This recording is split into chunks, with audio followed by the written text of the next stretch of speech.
الحمد لله نحمده ونستعينه ونستغفره ونعوذ بالله من شرور أنفسنا ومن سيئات أعمالنا ونعوذ بالله من شرور أنفسنا ومن سيئات أعمالنا ونعوذ بالله من شرور أنفسنا ومن سيئات أعمالنا من يهده الله فلا مضل له ومن يضلله فلا هادي له ونشهد أن لا إله إلا الله وحده لا شريك له ونشهد أن سيدنا ومولانا محمدا عبده ورسوله وصلى الله تعالى عليه وعلى آله وأصحابه وأزواجه وذرياته ومن تبعهم بإحسان إلى يوم الدين أما بعد فأعوذ بالله من الشيطان الرجيم بسم الله الرحمن الرحيم وَإِذَا سَأَلَكَ عِبَادِي عَنِّي فَإِنِّي قَرِيبٌ أُجِيبُ دَعْوَةَ الدَّاعِ إِذَا دَعَانِ فَلْيَسْتَجِيبُوا لِي وَلْيُؤْمِنُوا بِي لَعَلَّهُمْ يَرْشُدُونَ۔ اور جب آپ سے میرے بندے میرے متعلق دریافت کریں تو قریب ہی ہوں، تو میں قریب ہی ہوں، منظور کر لیتا ہوں ہر عرضی درخواست کرنے والے کی جبکہ وہ میرے حضور میں درخواست دے۔ سو ان کو چاہیے کہ میرے احکام کو قبول کیا کرے اور مجھ پر یقین رکھیں۔ امید ہے کہ وہ لوگ رشد و فلاح حاصل کر سکیں گے۔ دعا کے متعلق کل بات آئی تھی کہ حرام کی وجہ سے دعا قبول نہیں ہوتی، جلدی مچانے کی وجہ سے بھی دعا قبول نہیں ہوتی ہے۔ اسی طریقے سے دعا غفلت اور لاہو و لعب کی بنیاد پر بھی قبول نہیں ہوتی ہے۔ غفلت اللہ تعالیٰ سے غافل ہو یا جو چیز اسے مانگنی ہے اس سے غفلت ہو، پتہ نہیں وہ کیا مانگ رہا ہے۔ اللہ تعالیٰ سے مانگتے ہوئے اس کی توجہ اللہ کی طرف نہ ہو، دوسری چیزوں کی طرف ہو، تو بھی اللہ تعالیٰ دعا قبول نہیں کرتے ہیں۔ حضرت ابو ہریرہ رضی اللہ تعالیٰ عنہ کی روایت ہے، نبی اکرم صلی اللہ علیہ وسلم نے ارشاد فرمایا کہ ادعوا اللہ وانتم موقنون بالاجابہ، اللہ تعالیٰ سے دعا کرو قبولیت کا یقین رکھتے ہوئے۔ وَاعْلَمُوا أَنَّ اللَّهَ تَعَالَى لَا يَسْتَجِيبُ دُعَاءَ مِنْ قَلْبِ غَافِلٍ لَاهٍ،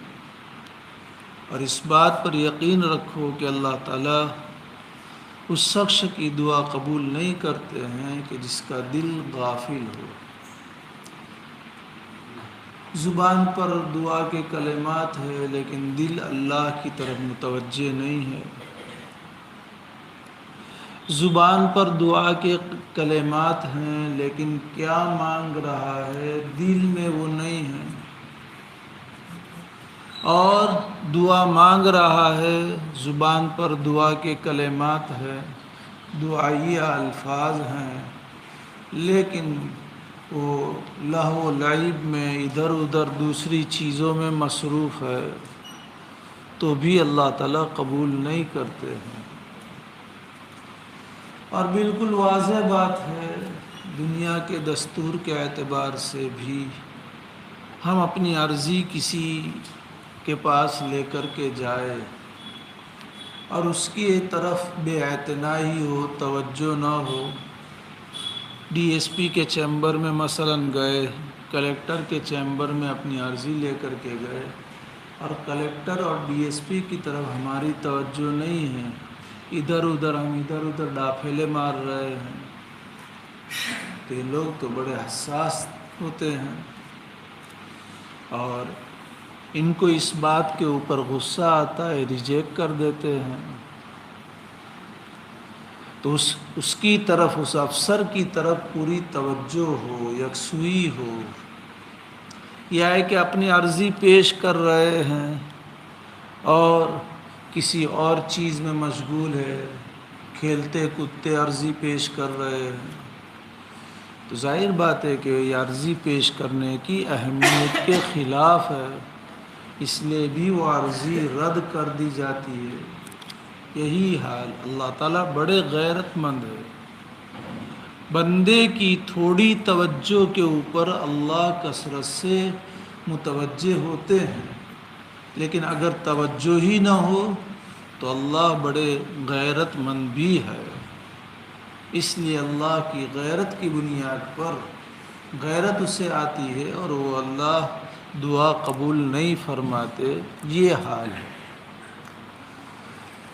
ہم لوگوں کا حال بھی تقریباً ایسا ہی ہے کہ دل سے اللہ کی طرف متوجہ نہیں ہے۔ دعا مانگتے وقت ہم ہاتھ اٹھائے ہوئے ہیں، زبان کے اوپر دعائیہ الفاظ بھی ہے، لیکن توجہ کامل درجے کی یکسوئی کہ اللہ ہی کو ہم مد نظر رکھے، دعائیہ الفاظ کے معانی ہمارے دلوں میں مستحضر ہوں۔ تو ہم کیا مانگ رہے ہیں؟ ربنا آتنا فی الدنیا حسنہ، تو اس صورت میں اس کا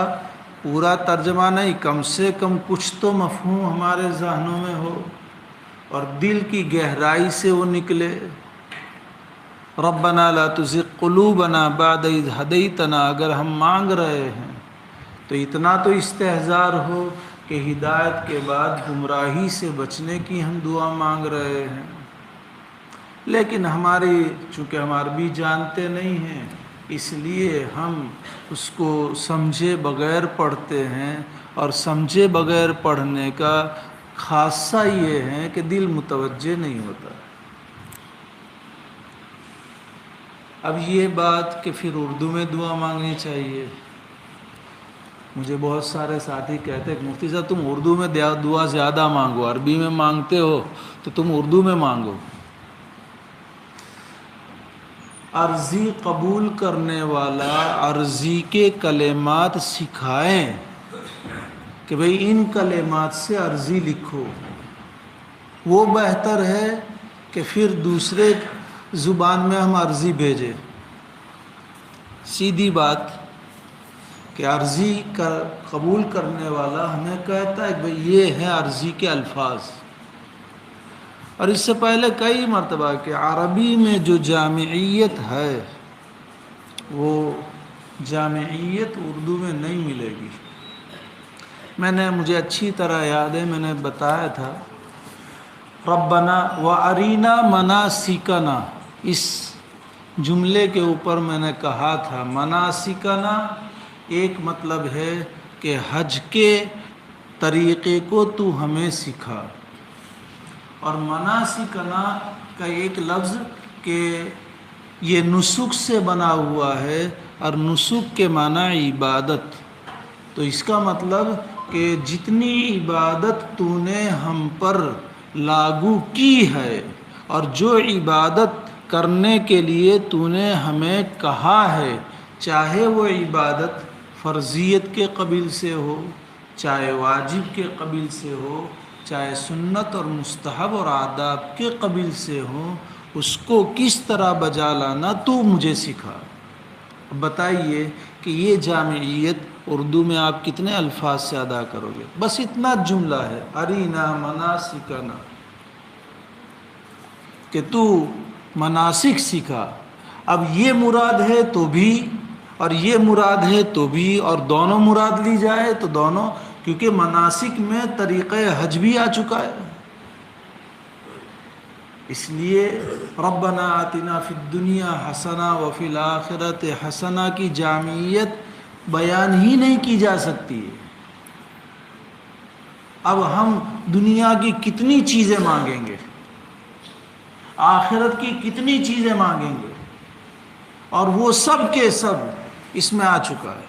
ربنا آتنا فی الدنیا حسنہ وفی الآخرۃ حسنہ میں آ چکا ہے۔ اس لیے اگر ہم نہیں جانتے، جیسا کہ ہمیشہ یہی دکھ ہے کہ ہم کم سے کم، اور اب تو بہت آسان ہو گیا ہے، چہل ربنا چہل استغفار، پھر اس کے نیچے اس کا ترجمہ بھی ہے، مناجات مقبول میں نیچے ترجمہ ہے۔ ہم تھوڑا اپنا سا وقت فارغ کریں اور جہاں ہم مناجات مقبول، چہل ربنا، چہل استغفار، چہل درود وغیرہ پڑھتے ہیں تو تھوڑا وقت فارغ کر کے اس کا ترجمہ بھی دیکھ لیا کریں، تو کچھ نہ کچھ تو ذہن میں مفہوم آ جائے گا، اور جب ذہن میں مفہوم آ جائے گا تو پھر عربی میں دعا مانگیں گے تو عربی میں جامعیت بھی نصیب ہوگی۔ اللہ تعالیٰ کی زبان سے، اللہ تعالیٰ کے کلام کے کلمات اور نبی اکرم صلی اللہ علیہ وسلم کی زبان مبارک سے نکلے ہوئے کلمات کا نور بھی ہوگا، اور وہی بات کہ عرضی قبول کرنے والے کے ہی الفاظ میں عرضی کی جائے گی تو یہ دعا اس عرضی کے قبول کیے جانے کی زیادہ مستحق ٹھہرے گی، گرچہ اللہ ساری زبانیں جانتا ہے، وہ محتاج نہیں ہے۔ اور لکھا ہے شراح نے اور علماء نے کہ عربی میں دعا اسرع اجابتاً، قبولیت کا اپنے اندر زیادہ مادہ رکھتا ہے، اس لیے قلب کو متوجہ کرنے کے لیے ہمیں تھوڑی محنت کرنا ہے، چونکہ دنیا اور آخرت سب مل رہا ہے، اور کوئی حاجت ایسی نہیں ہے کہ جو آپ صلی اللہ علیہ وسلم نے اپنی دعا میں مانگنے میں باقی رکھی ہو اور امت کو نہ سکھایا ہو، تو پھر ہم زبان عربی کو کیوں یاد نہ کرے اور اس کو تھوڑا ترجمہ دیکھ کر کے اپنے دلوں میں کیوں نہ بٹھائے،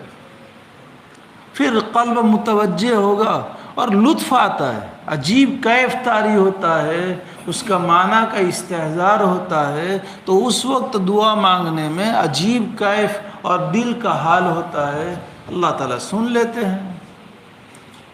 تو میں ترغیب دے رہا ہوں، انکار نہیں کر رہا ہوں، ترغیب دے رہا ہوں کہ عربی زبان میں دعا زیادہ قبولیت کا بھی مدار رکھتی ہے، اللہ کی زبان ہے، عربی سے محبت، عربی زبان سے محبت کرنا کا بھی حکم ہے، لہذا ان سب کا تقاضا ہے کہ عربی ہم تھوڑا توجہ دے، سیکھے، اور آسان ہے۔ آپ لوگوں کو اس کے ترجمے کے لیے عربی گرامر پڑھنے کی کوئی ضرورت نہیں ہے، اب تو گجراتی میں بھی ترجمے چھپنے لگے ہیں، اور یہ اس میں تو سب کچھ ہے، اس میں تو دیکھ رہے، اس میں تو میں بتا رہا ہوں کہ موبائل میں سب کچھ ہے، آپ اس کو، اب تو آپ کے انگلش میسیجز کا جس لینگویج میں ٹرانسلیٹ کرنا ہو وہ ایپ بھی ہے، تو جیسے میسیجز آتے ہیں اور انگلش میں اور وہ خبر نہیں پڑتی تو اسی ایپ میں ڈال کر کے اس کو سمجھ لیتے ہیں۔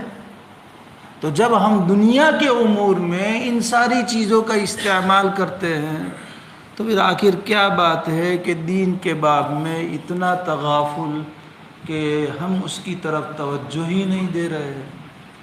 تو خیر کہ وَاعْلَمُوا أَنَّ اللَّهَ لَا يَسْتَجِيبُ دُعَاءَ مِنْ قَلْبِ غَافِلٍ لَاهٍ، غفلت والے دل سے مرادوں کو مانگے۔ اسی لیے بہت سارے معاذ صاحب کاندھیلوی نور اللہ مرقدہ نے معارف القرآن میں لکھا ہے کہ دعائیہ کلمات کا زبان سے پڑھ لینا الگ ہے اور دعا مانگنا الگ ہے۔ یہاں اللہ نے دعا مانگنے پر قبولیت کا مدار رکھا ہے، اب مناجات مقبول میں جس طرح ہم پڑھتے اس طریقے سے پڑھ لیتے ہیں،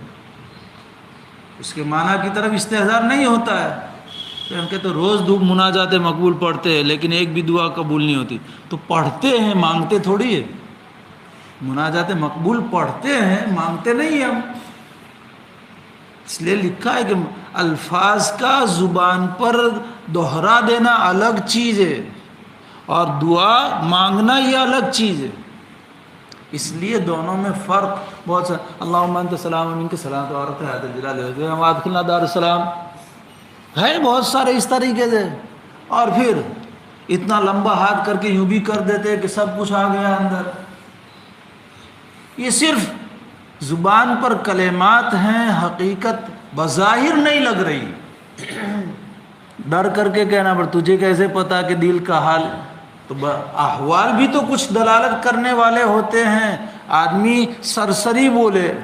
اور آدمی دل کی گہرائی سے بولے. آپ صلی اللہ علیہ وسلم مرض الوفات میں تھے، ازواج مطہرات بیٹھی ہوئی تھی. حضرت صفیہ رضی اللہ تعالی عنہا نے فرمایا کہ آپ کی بیماری مجھے لگ جاتی. دیگر ازواج مطہرات نے کہا، جیسے ہم لوگ، میں تھوڑا سمجھانے کے لیے میرے الفاظ جو وٹ مارے ہوئے، جو ڈاپن کرے ہوئے، یہ میرے الفاظ سمجھانے کے لیے. ازواج مطہرات گھور کر کے دیکھنے لگی. آپ علیہ السلام نے فرمایا انہا لصادقۃ. وہ میں الفاظ کے اوپر کہ ظاہری طور پر بولے اور دل کی گہرائی سے بولے پتہ چل جاتا ہے. تو ہم دعائیہ کلمات زبان سے پڑھتے ہیں اور دل میں ہے کہ نہیں وہ الفاظ سے پتہ چل جاتا ہے، طرز سے پتہ چل جاتا ہے. آپ علیہ السلام نے تائید فرمائی انہا لصادقۃ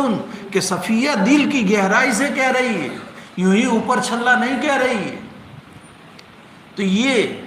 دعائیہ کلمات کو دل کی گہرائی سے اپنی زبان سے جاری کرے تو اللہ تعالیٰ قبول فرماتے ہیں. ورنہ پھر اللہ تعالیٰ بڑے غیرت مند ہیں، اسے غیرت آتی ہے کہ میری طرف مجھ سے مانگ رہے ہیں اپنی حاجات لے کر اور مجھ سے ہی بے توجہی، اس لیے اللہ تعالیٰ قبول نہیں فرماتے ہیں.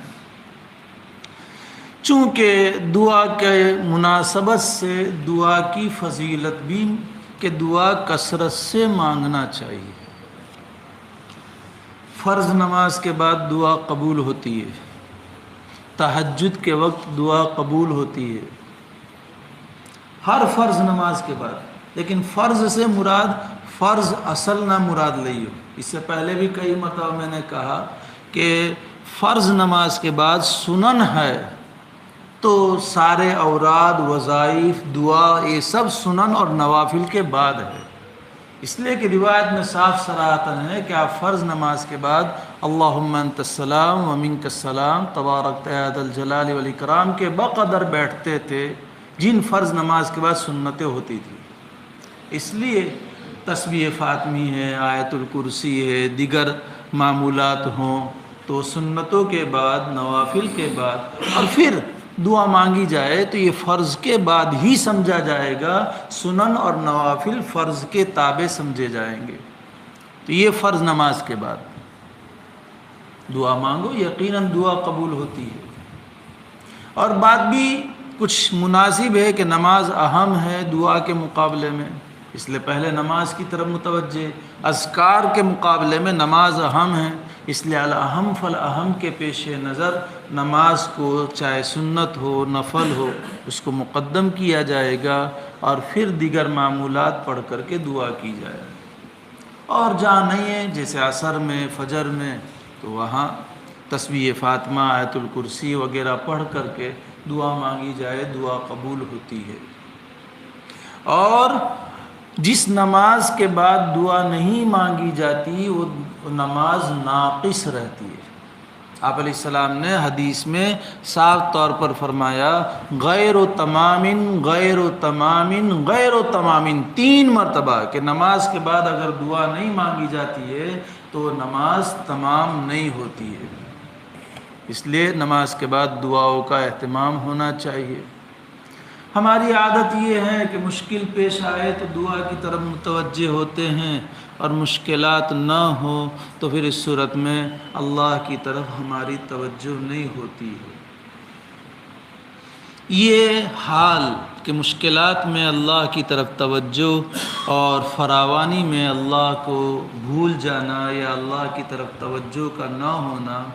کافر کا حال قرآن نے بیان کیا ہے. وَإِذَا مَسَّ الْإِنسَانَ ضُرٌّ دَعَانَا ثُمَّ إِذَا خَوَّلْنَاهُ نِعْمَةً مِّنْهُ نَسِيَ مَا كَانَ يَدْعُو إِلَيْهِ مِنْ قَبْلُ. کہ جب مصیبت، پریشانی، مجبوری لاحق ہوتی ہے تو ہماری طرف متوجہ ہوتا ہے کہ اس سے چھٹکارا دلا دے اے اللہ، بھگوان تو کام نہیں آتے، لات اور عزیٰ کام نہیں آتے، لات اور عزیٰ کو پکار رہا ہوں نہیں جواب دے رہے ہیں، اب تجھے پکار رہا ہوں کہ اگر کشتی بھنور سے صحیح سالم کنارے پہنچ گئی تو تجھے مان لوں گا۔ اللہ تعالیٰ اپنے فضل سے کشتی کو کنارے صحیح سالم لگا دیتے ہیں تو نسی ما کان یدعو الیہ من قبل، کتے کی دم ٹیڑھی کے ٹیڑھی۔ اب فراوانی آ گئی، اس لیے واپس جیسے تھے ویسے جو بات اللہ تعالیٰ سے عہد کے طور پر کی تھی وہ بھول جاتے ہیں۔ اس لیے نبی اکرم صلی اللہ علیہ وسلم نے روایتوں میں ارشاد فرمایا کہ جو شخص یہ چاہے کہ اللہ تعالیٰ شدائد میں اور پریشانیوں میں اس کی دعائیں قبول کریں، فَلْيَدْعُ اللَّهَ فِي الرَّخَاءِ، تو فراوانی میں اچھی حالت میں اللہ سے کثرت سے دعا کرے۔ اور اس کو ہمارے حضرت مفتی سعید صاحب پالنپوری نور اللہ مرقدہ اس طرح سمجھاتے تھے، ایک آدمی کا روز فون آتا ہے خیر خیریت کا، صرف خیر خیریت پوچھ کر کے فون رکھ دیتا ہے، یہی الفاظ کہ خیر خیریت پوچھ کر کے فون رکھ دیتا ہے، بس آگے پیچھے کچھ بھی نہیں۔ تو آدمی اس کے فون کو مصیبت کے وقت آئے گا تو فوراً ریسیو کر لے گا اور اس کی مشکلات کو دور کرنے کے لیے دوڑتا ہوا جائے گا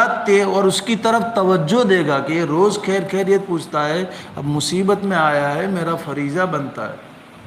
نہیں ایک آدمی کبھی بھی پوچھتا ہی نہ ہو، پھر مصیبت پڑے تب فون آج مفتی صاحب چھوکرا بہت روتا ہے، تو آدمی کہ غرض پڑی ہے اس لیے آیا ہے۔ اس طرح ہم کو سمجھاتے تھے کہ ایک آدمی کی آواز روزانہ آسمان پر جاتی ہے، تو مصیبت میں جب جاتی ہے فرشتے اللہ سے کہتے ہیں کہ اللہ یہ مانوس آواز ہے،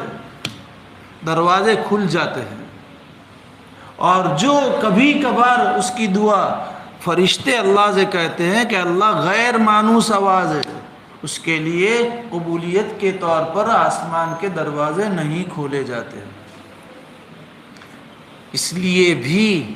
ہمیں اپنے اچھی حالت ہو، تندرستی ہو تو بھی دعا مانگے، مالی اعتبار سے فراوانی ہے تو بھی دعا مانگے، اچھی حالت میں خوش ایسی ہے تو بھی دعا مانگے، تاکہ جب پریشانی میں انسان مبتلا ہو اور مانگے تو اس کے لیے اجابت کے اور قبولیت کے دروازے فوراً کھل جائے کہ یہ مانوس آواز ہے۔ اس لیے آپ صلی اللہ علیہ وسلم نے یہ حکم دیا ہے۔ حضرت عبداللہ ابن عمر رضی اللہ تعالیٰ عنہ کی روایت ہے، جسے دعا کی توفیق مل گئی اور وہ کثرت سے دعا مانگنے لگا، من فتح لہ من فتح منکم باب الدعاء، کہ تم میں من فتح لہ منکم باب الدعاء، کہ تم میں سے جس کے لیے دعا کا دروازہ کھول دیا گیا، فتح لہ باب الرحمہ، اس کے لیے رحمت کے دروازے کھل گئے۔ تو جسے دعا مانگنے کی توفیق ملی، اور یہ توفیق بھی اللہ کی طرف سے ہوتی ہے، اور وہ کثرت سے مانگ رہا ہے، اللہ کی رحمت اس کی طرف کثرت سے متوجہ ہوگی۔ تو کثرت سے دعا مانگنا چاہیے۔ دعا نازل شدہ مصیبت میں بھی نفع دیتی ہے، اور نازل نہ ہوئی ہو ایسی مصیبت میں بھی نفع دیتی ہے۔ نازل ہو گئی مصیبت، دعا مانگو، اللہ نے تقدیر میں لکھا ہے کہ بندے پر مصیبت نازل ہوگی اور دعا مانگے گا تو وہ ہٹ جائے گی، تو اس دعا کے نتیجے میں اللہ تعالیٰ مصیبت کو دور کر دیتے ہیں۔ بندے پر مصیبت نازل ہو گئی ہے اور اللہ کی تقدیر میں لکھا ہوا ہے کہ یہ مصیبت اس پر رہے گی ہی، ہٹے گی نہیں، تو بھی دعا کی وجہ سے اس کو یوں نفع ہوتا ہے کہ اللہ تعالیٰ اس مصیبت میں اس کو صبر عطا فرماتے ہیں، اور اللہ تعالیٰ اس مصیبت میں اسے وہ راحت اور وہ لذت عطا فرماتے ہیں کہ جو ایک نعمت والے بندے کو نعمت میں لذت نہیں ملتی ہے۔ یتلذذ علی البلاء، بلا پر اہل بلا دعاؤں کے نتیجے میں وہ لذت پاتے ہیں کہ جو نعمت والے نعمت کے ہوتے ہوئے لذت نہیں محسوس کرتے۔ اور ہم دیکھتے ہیں اپنے مشائخ کو، اپنے بڑوں کو، اور اسلامی تاریخ کے احوال ہیں، اللہ تعالیٰ نے ان کے لیے مقدر کر دیا ہے، لیکن وہ دعائیں مانگتے ہیں تو ان احوال میں بھی انہیں وہ لذتیں اور وہ کیف اور اللہ سے تعلق بڑھنے کا یہ ذریعہ بنتے ہیں، تو دعا نفع بخش۔ تو مصیبت ٹل جائے تو بھی نفع بخش، مصیبت نہ ٹلے تو اللہ تعالیٰ یوں راحت دے دیتے ہیں، لذت نصیب فرماتے ہیں کہ یہ دعا مصیبت نازل ہو چکی ہے اس میں بھی نفع بخش ہے، اور نازل نہیں ہوئی ہے، کل آئی تھی روایت کہ اللہ تعالیٰ یا تو مانگا ہوا دے دیتے ہیں، یا کہ مصیبت آنے والی تھی مانگا ہوا نہیں دیا، اس دعا کے نتیجے میں اللہ تعالیٰ نے اس کو ٹال دیا۔ اس لیے حضرت ابو ہریرہ رضی اللہ تعالیٰ عنہ کی روایت کہ جب دعا ہر حال میں نفع بخش ہے، فعلیکم عباد اللہ بالدعاء، اے اللہ کے بندو اپنے اوپر دعا کو لازم پکڑ لو۔ اس لیے دعاؤں کا اہتمام کثرت سے، دل کی گہرائی سے اور پورے دھیان اور توجہ کے ساتھ، اور یہ دعا بڑی اہم عبادت ہے، دعا عبادت کا مغز ہے۔ آپ علیہ السلام نے ایک روایت میں فرمایا الدعاء هو العبادہ، کہ دعا عین عبادت ہے، دعا اصل عبادت ہے۔ اس لیے کہ عبادت سے کیا چاہا جاتا ہے؟ بندے کے اندر ماننے کا جذبہ پیدا ہو، اور ماننے کا جذبہ عاجزی، مسکنت، فروتنی، اس کے اندر جھکنے کا مادہ، عبادت سے یہی چاہا جاتا ہے۔ ماننے کا جذبہ کہ بھئی ہم نے کہا دو، اس نے مان لیا تو جھک گیا، ہم نے کہا بھوکے رہو تو بھوکا رہا، جھک گیا، جھک جاؤ جھک گیا۔ اور دعا میں بھی یہ معنی بطریق اتم موجود ہے کہ بندہ اپنے ہاتھ پھیلا کر کے اپنی حاجات کو، اپنی ضروریات کو، اپنی مسکنت اور تذلل اور عاجزی کے پیش نظر اپنے کو فقیر سمجھتے ہوئے اللہ کے سامنے پیش کرتا ہے، اللہ کو پسند ہے۔ اس لیے آپ صلی اللہ علیہ وسلم نے فرمایا الدعاء هو العبادہ، کہ عین عبادت ہے۔ اسی لیے اگر کوئی دعا نہیں مانگتا تو آپ علیہ السلام نے آگے ارشاد فرمایا اپنی بات کی تائید کے لیے ان الذین یستکبرون عن عبادتی سیدخلون جہنم داخرین۔ تو یہاں عبادت سے مراد وہی دعا کہ جو اللہ سے دعا مانگنے سے روٹھ جائے تکبر کی بنیاد پر، مجھے کیا ضرورت ہے، میں کیوں مانگوں، تو جہنم کا وعدہ ہے، کیونکہ وہاں مسکنت ہے، یہاں بڑائی ہے۔ اس لیے اور دعا عین عبادت کا مغز ہے، الدعاء مخ العبادہ، کہ دعا عبادت کا مغز ہے۔ چھلکا ہی چھلکا ہو اور مغز نہ ہو تو اگر ہم عبادت کر رہے ہیں لیکن دعا نہیں مانگ رہے ہیں تو یہ بغیر مغز والے چھلکے والی ہمارے یہاں پھل کی شکل ہے۔ اور ظاہر بات ہے کہ صرف چھلکا ہو اور مغز نہ ہو، گودا نہ ہو، سیب کا خالی چھلکا اوپر سے ہو، نہ کسی طرح اس کو گول کر دیا ہو، نہ اندر سے سارا اس کا گودا نکال دیا گیا ہو، اخروٹ کا گودا نکال کر کے خالی چھلکا اس کو کسی طرح جوائنٹ کر کے رکھ دیا ہو، تو چھلکا ہی چھلکا ہے، اندر سے مغز نہیں ہے اور اس کی کوئی وقعت نہیں ہے۔ تو اسی طرح اعمال کا جو ڈھانچہ ہے اس کی روح عبادت ہے، عبادت ہے تو اس ڈھانچے کے اندر جان، اور دعا نہیں ہے تو اس صورت میں وہ خالی صورت ہے، حقیقت میں جان نہیں ہے۔ اس لیے دعاؤں کا اہتمام کرنا چاہیے۔ اور جہاں دعا کی قبولیت، اللہ تعالیٰ یہاں فرماتے ہیں کہ تم مجھ سے مانگو میں دعا قبول کرنے والا ہوں، لیکن بہت ساری دعا قبول نہیں ہوتی ہے، ہم بظاہر دیکھتے ہیں، تو یہ بھی کوئی اشکال کی بات نہیں ہے۔ اس لیے کہ خود روایتوں میں موجود ہے نبی اکرم صلی اللہ علیہ وسلم نے عرفہ میں 3 دعائیں مانگی تھی، 2 دعا قبول ہوئی، 1 دعا قبول اس وقت نہیں ہوئی۔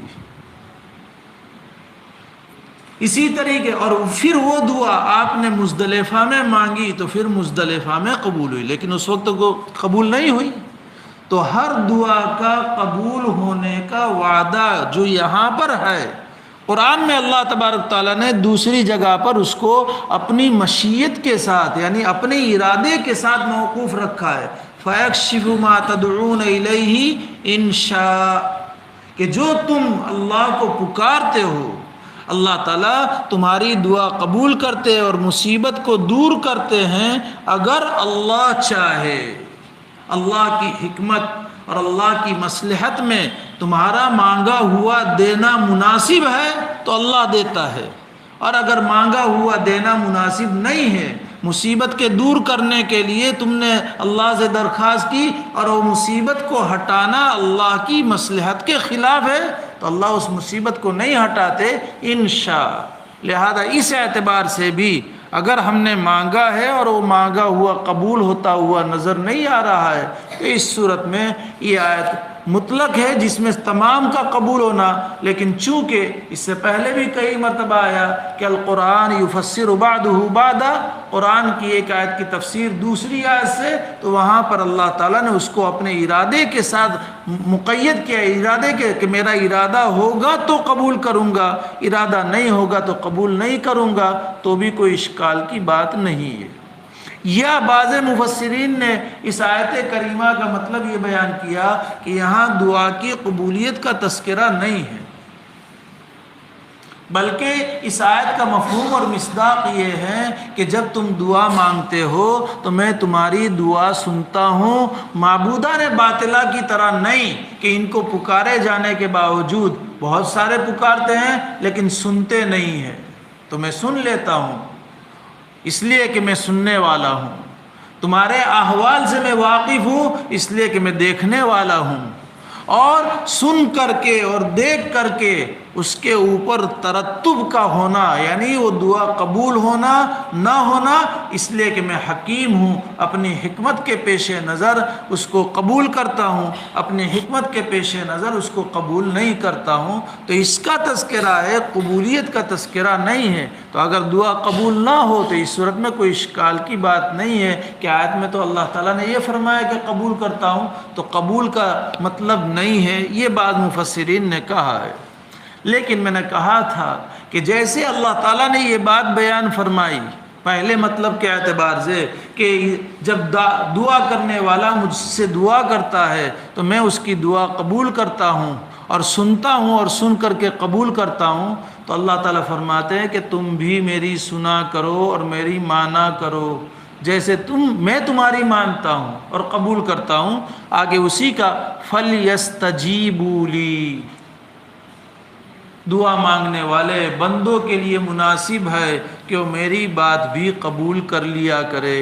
اطاعت کیا کریں، اطاعت کریں گے تو قبولیت کے آثار میں تیزی آ جائے گی، اور اطاعت نہیں ہوگی تو قبولیت میں دیر اور تاخیر ہو سکتی ہے، اور عدم قبولیت کا بھی اس کے اوپر ٹھپا لگ سکتا ہے۔ فَلْيَسْتَجِيبُوا لِي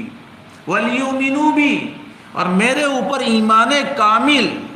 کہ میری ذات کے وجود کا وہ قائل ہونا چاہیے، میرے حاکم ہونے کا قائل ہونا چاہیے، میرے حکیم ہونے کا قائل ہونا چاہیے،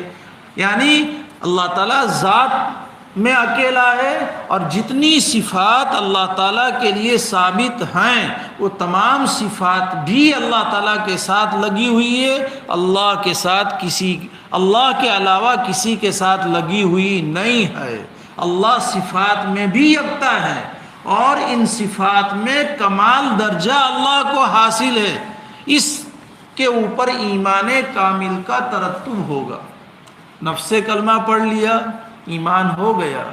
لیکن اس میں بڑھوتری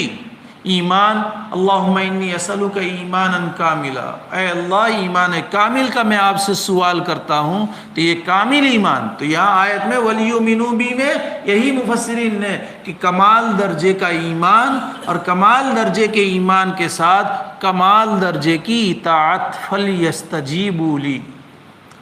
جس کا نتیجہ کیا ہوگا؟ اللہ کی طرف سے ہدایت تامہ، اور ہدایت تامہ کا نتیجہ دنیا میں بھی فلاح اور آخرت میں بھی فلاح۔ تو کمال ایمان اور کمال طاعت، اور ظاہر بات ہے کہ ہدایت تامہ کے نتیجے میں فلاح، تو اب دعائیں قبول ہوگی، اللہ کے نیک بندوں کی دعائیں قبول ہوتی ہے۔ آج ظہر میں یہ آیا کہ انہیں روٹی بھوک لگی تھی، انہیں روٹی کی، فوراً اللہ تعالیٰ نے دیوار سے پھاڑ کر کے روٹی بھیجی۔ تو یہ اللہ تعالیٰ اس طریقے سے اس کے اطاعت شعار بندوں کی درخواستیں فوراً قبول کر لیتے ہیں، اور ایسی جگہوں سے قبول کرتے ہیں کہ جہاں سے وہم و گمان بھی نہیں ہوتا ہے۔ اب دیوار پھٹ کر کے طاقچے میں سے روٹی کا آ جانا ظاہر سی بات ہے۔ تو یہ کب ہوا؟ جب کہ اللہ کے اوپر کمال ایمان اور کمال اطاعت، اس کے نتیجے میں یرشدون، رشد بمعنی ہدایت تامہ، ہدایت کاملہ، اور ہدایت کاملہ کے نتیجے میں فلاح دنیاویہ اور فلاح اخرویہ، اسی کو حضرت نے کہ فلاح حاصل کر سکیں گے۔ تو اس سے معلوم ہوا کہ دعا کی قبولیت میں ایمان اور اعمال کا بھی اثر پڑتا ہے۔ ایمان کی کمزوری اور اعمال میں کوتاہی کی بنیاد پر دعائیں قبول نہ ہو تو پھر ہمیں اپنا جائزہ لینا چاہیے۔ یہ ہیں، اور مزید انشاءاللہ آئندہ چلیں گے۔ آخر میں ایک بات مختصراً عرض کر دوں جو ہم سب کے لیے اور پوری ملت اسلامیہ کے لیے دکھ کا باعث ہے۔